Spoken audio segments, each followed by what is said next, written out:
अल्लाहु अकबर।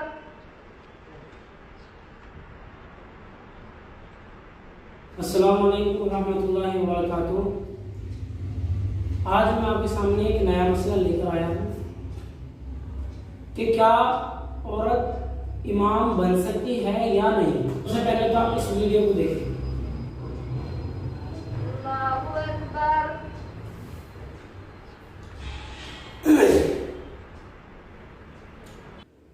इस वीडियो के अंदर आप देख रहे होंगे कि एक औरत इमामत कर रही है और उसके पीछे नमाज पढ़ने वाले काफी ज्यादा मर्द हैं। क्या औरत की इमामत जायज है या नहीं? अब याद रखना, औरत की इमामत बिल्कुल भी जायज नहीं है, बिल्कुल भी जायज नहीं है। और क्योंकि औरत की इमामत अगर करेगी तो यह भी मकरूह तहरीमी अमल है, जो बिल्कुल हराम के करीब है। मकरूह तहरीम उसे कहते हैं जो हराम के करीब होता है। जब इसी के लिए शरीयत ने मना फरमाया है तो आप सोचें, मर्दों की इमामत तो बदरजे औला नाजायज है भाई।